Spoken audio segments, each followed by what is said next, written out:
Hello, yes, and a good morning, a good afternoon, or a good evening to you, however you may be listening and wherever you may be listening. This is the latest edition of the Borden Sports Media NFL podcast, coming to you at the end of another week of brilliant NFL action.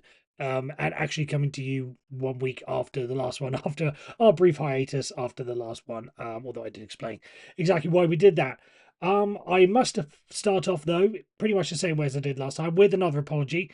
Is I am fighting either a flu or a cold or some sort of bug that's going around. So there may be a few sniffles and a few coughs, and we may need to edit a few things down, but hopefully you don't miss it. But if there is anything that looks a bit or sounded rather a bit untoward during the show, then I can at least get the excuses out the way as to that's what that is. But before we catch on with the rest of the show, we need to, as always, do the admin, which is as simple as thank you very much for joining me. And don't forget that if you are a new listener, if you've stumbled upon us, then don't forget you can like and subscribe on our social media platforms. We are at Baldwin Sports Media on YouTube, TikTok, and Instagram. And then on Twitter, we are at MRB Sports Media. So go and give those a follow.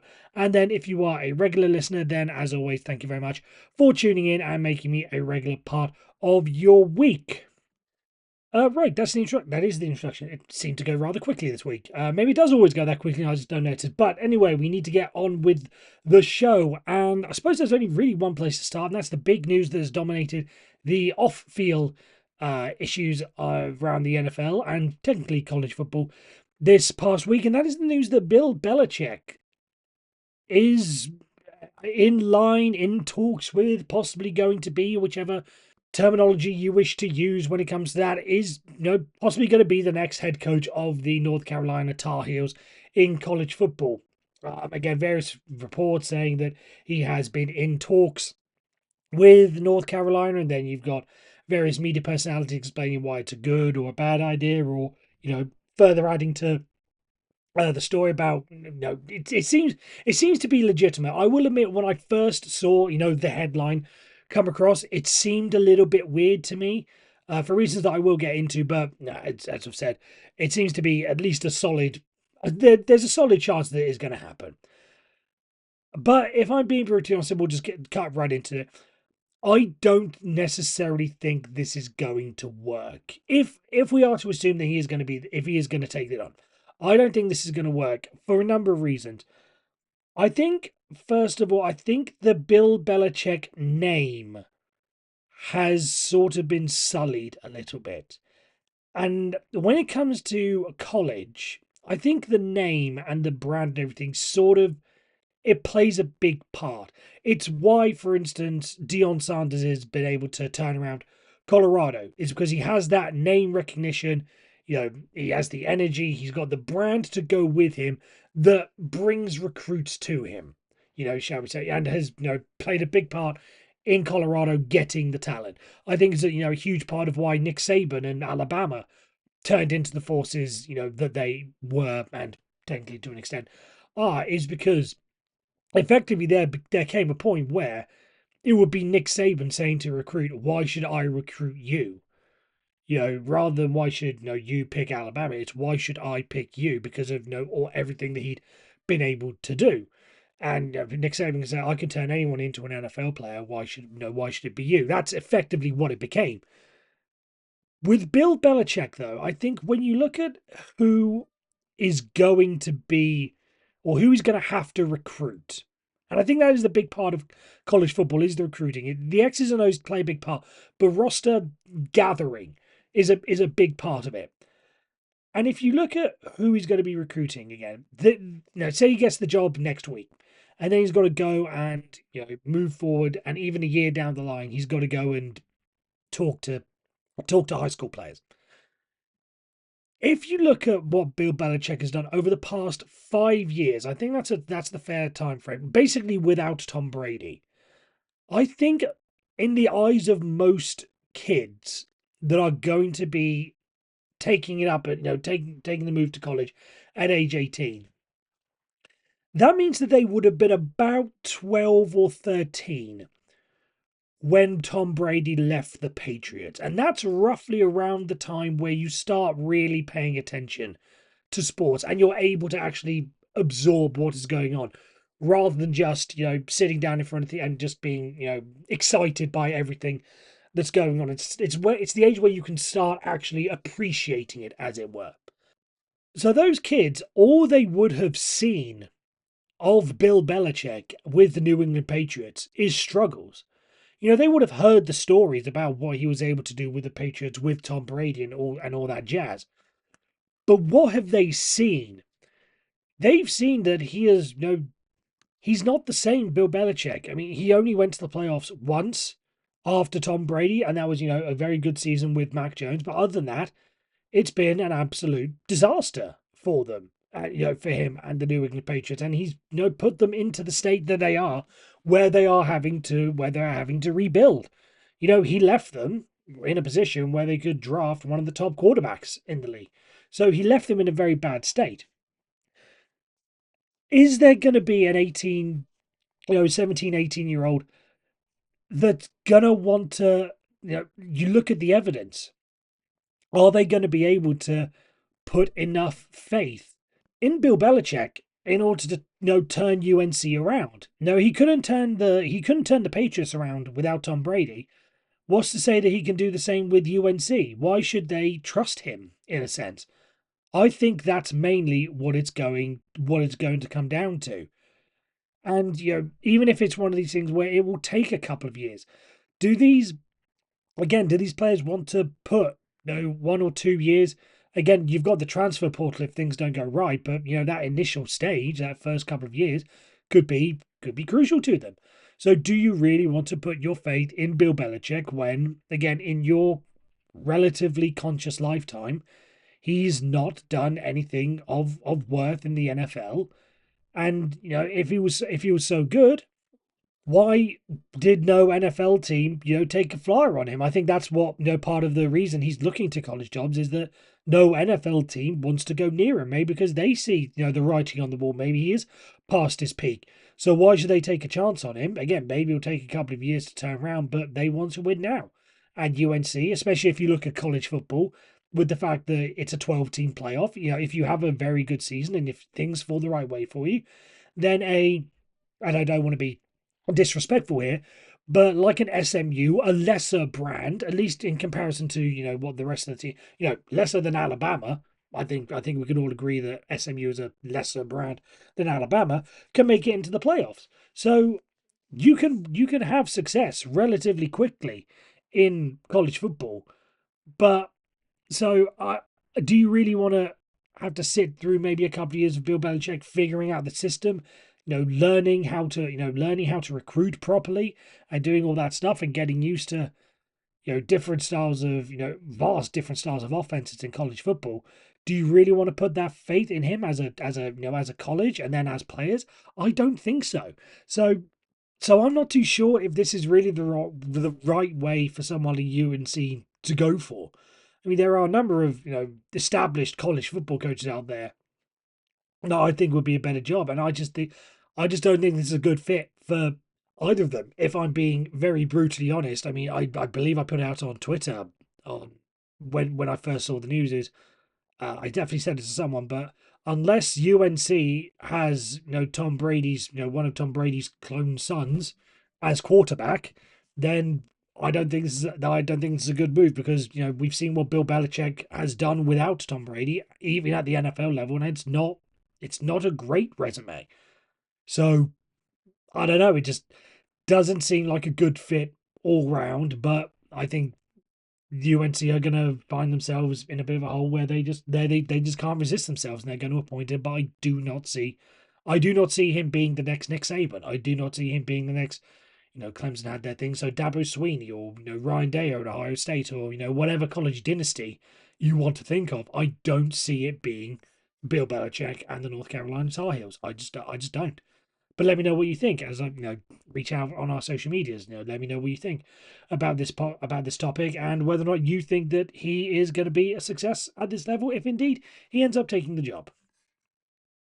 And with that, we move on to our second topic of the week, and this one surrounds contracts and one contract specifically, and that's the situation surrounding Minnesota Vikings quarterback Sam Darnold and what his future is going to look like. So, according to reports from Adam Schefter, The Minnesota Vikings have not even started any discussions regarding a new contract for Sam Darnold. And as is noted in other reports, the fact that they've signed Daniel Jones may be an indication that they don't think he's going to be back next season either. Again, that's just an indication.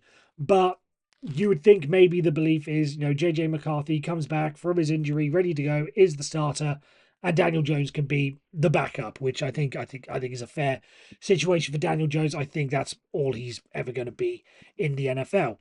But what does that do for Sam Darnold? I think he's in a very, very interesting situation. I don't think he'll be back with the Vikings. I think, as I've sort of hinted at, I think that may be the way they're going to go. He's done a great job for them this year, but you know, unless he wins them a Super Bowl, which I don't think he will, then I don't see the Vikings re-signing him, because if he wins them the Super Bowl, they'd have to give him a pretty big, hefty contract. But then what happens to JJ McCarthy? Same thing, even if he takes them deep into the playoffs, he'd be worthy of a big contract, but you can't do it because then you've got JJ McCarthy. So I think he's going to be gone from the Minnesota Vikings. And I think, yeah, as I say, it's an interesting situation because he's going to have a lot of teams going after him this offseason. And I want to say kudos to him for that. I think there have been a number of quarterbacks who have bounced through history, who have bounced around the league a bit, but it's taken it. You need to find that one place where everything feels right, it feels comfortable for you to find success. Someone who was in his draft class, Baker Mayfield, same situation. Bounced around the league a couple of times, and now it looks as if Tampa is his home. Sam Darnold bounced around the league a bit. Now Minnesota, could be his home if it weren't for JJ McCarthy. But now he's going to have to find a place to do it elsewhere. But you look at the quarterback situations around the league. Who is going to realistically take a flyer on Sam Darnold? Who has the ability to make it happen given what is going to happen? Let's go around the NFL, AFC to NFC, North, South, East, West. So the AFC North, I think they've all got their quarterback situation sorted. I think the Browns will stick with Jameis Winston. I don't necessarily agree with it, but I think they will stick with Jameis Winston for another year, even if it is as a bridge quarterback. So, the Browns have the Browns have Winston rather. Ravens are not moving off Flacco. The Bengals are not moving off Burrow. And whatever happens at the end of the season, I think the Steelers re-sign Russell Wilson. So AFC North is quarterback given. South, Jaguars are not moving off Trevor Lawrence. The Colts are not moving off Anthony Richardson. The Texans are not moving off CJ Stroud. And the Titans, I think, are still going to stick with Will Levis. So I think that's their situation. So up AFC East, I would be laughable if he went back to New York Jets, but I don't see that happening. Miami Dolphins not moving off Tua. The Bills not moving off Josh Allen, and the Patriots not moving off Drake May. So East is out. AFC West, you look at Chiefs, not Mahomes. The Broncos probably not off Bo Nix. The Raiders possibly, but I just think as an organization that's something to stick well away from. And the Chargers not moving off Justin Herbert. So maybe one in the whole AFC, I think, is a possible destination for him. Then you look at the NFC North. Packers not moving off Love. The Bears not moving off Williams just yet. Vikings already established their situation, and the Lions not moving off Goff. NFC South. Falcons, they've got Cousins / Penix Jr., so that's not going to happen. The Saints, possibility, especially with the news coming out about Derek Carr. I think that's a possibility for him. So we'll count one in the NFC. Panthers are not going to move off Bryce Young, I don't think, just yet, and I don't think Sam Darnold will want to go back there. The Buccaneers are set with Baker Mayfield, so that's the South. The Commanders are going to stick with Jaden Daniels. The Eagles are going to stick with Jalen Hurts. The Cowboys, well, that's an interesting situation. We'll count two in the NFC. Although I think when it comes to Jerry Jones, I think he's going to want a bigger name or a bigger option than Sam Darnold. No disrespect to Sam Darnold, but I don't think Jerry Jones would want Sam Darnold as his quarterback. I don't think he's a name enough brand to make it happen. So I think we can rule out the Cowboys. The Giants, possibly. Again, that would be funny if he moved back to New York, going the other way. Given their situation, I think that's a possibility. So we'll count two in the NFC, three overall. Then the NFC West, 49ers are going to stick with Brock Purdy. You'd imagine the Cardinals would stick with Kyler Murray. You'd imagine the Rams would stick with Matt Stafford. and you'd imagine the Seahawks would stick with Geno Smith. So there's really three options for him around the league. But again, are any of them ready and willing to give up what is needed for after the season, that he's just had? And again, would they be bringing him in as a starter, or would they be bringing him in as a bridge?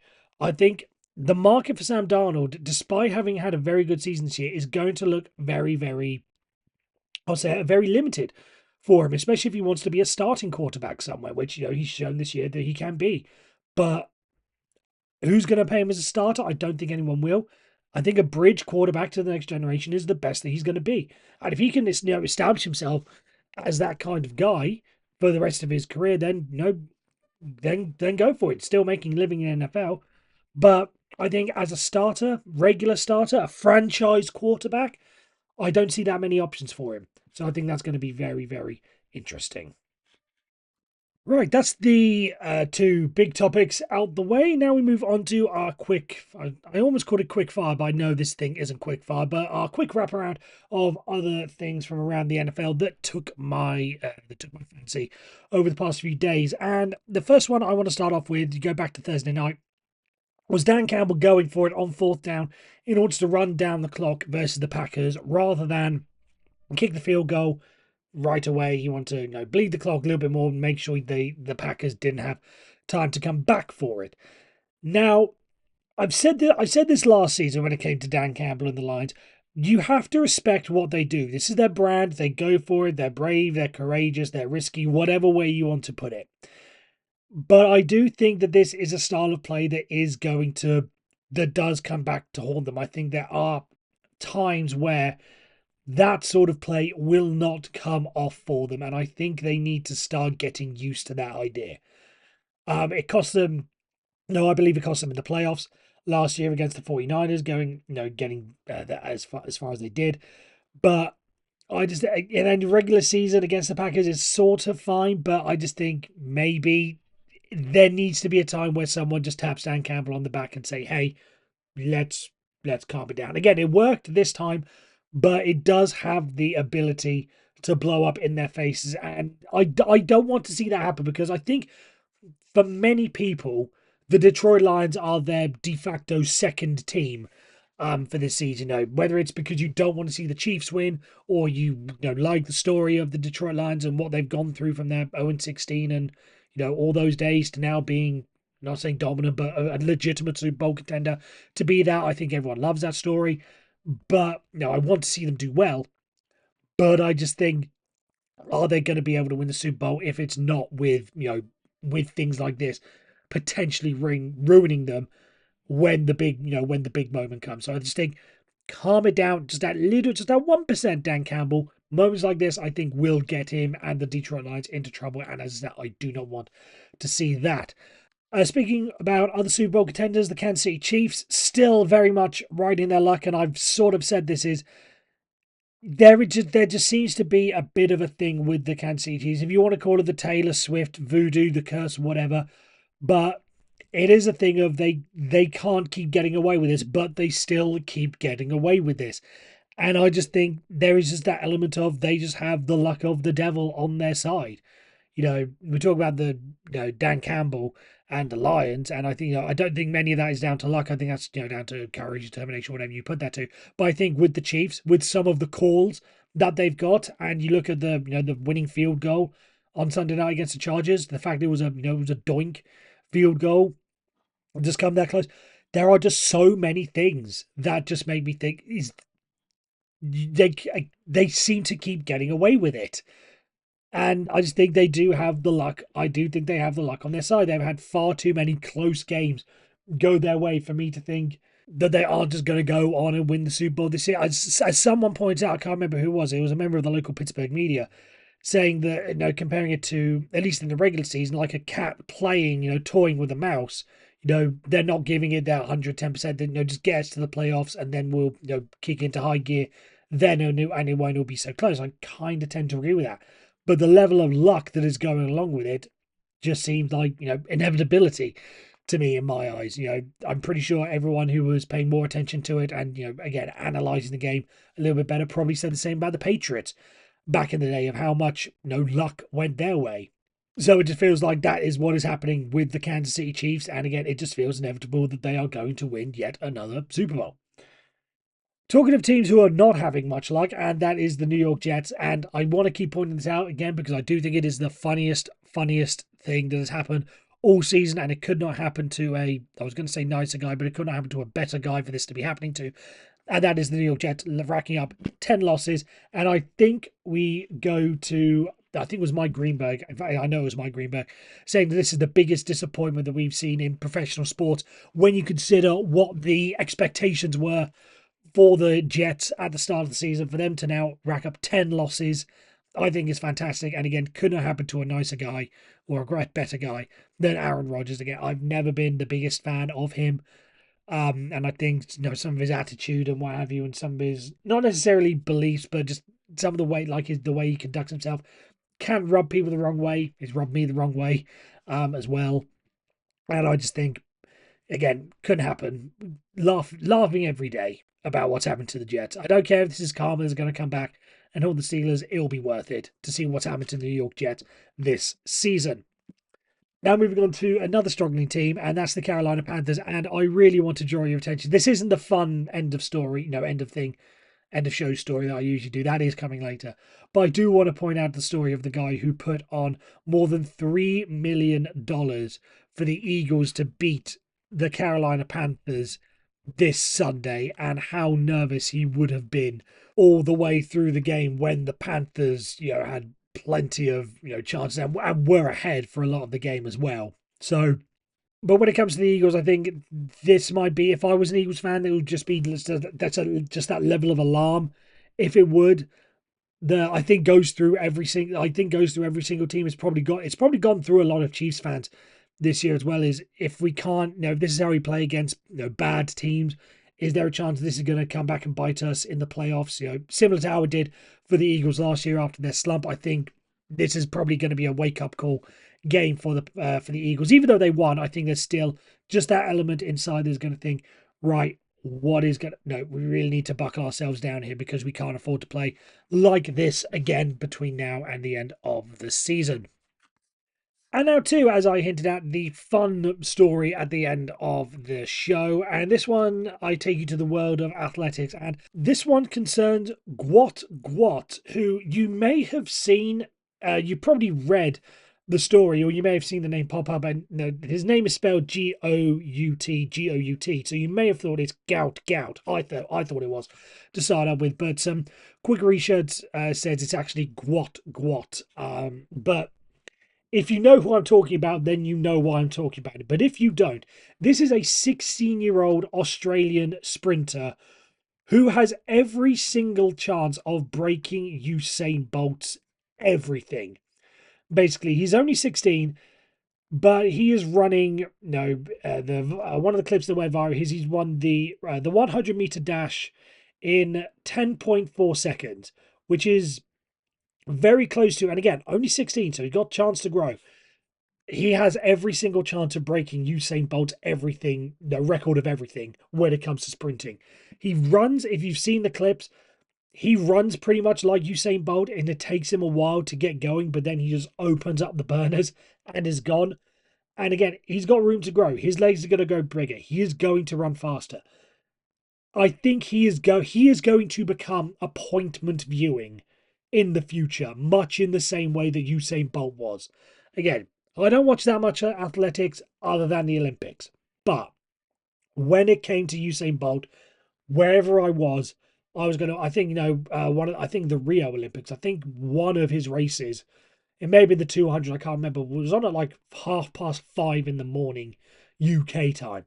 I set my alarm specifically to watch that. I didn't want to watch that on the highlights. I wanted to watch that live.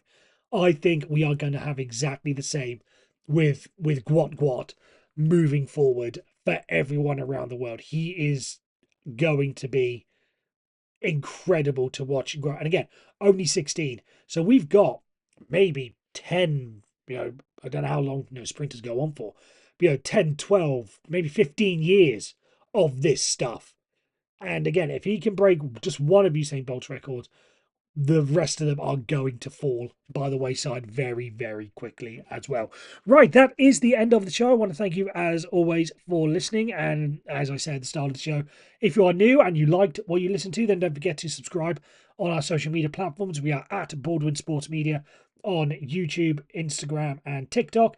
And on Twitter, we are at MRB Sport Media. So if you liked what you listened to, then go and give us a like and subscribe or a follow, whatever the appropriate term is, on one of them. And if you are a regular, then thank you very much once again for making me a part of your week. We shall be back next week with plenty more to talk about in the NFL world, and hopefully with as many topics to talk about off the field as well as on the field as well to discuss. That is it. And as always, as I say before I end the show, take care, and as always, stay safe.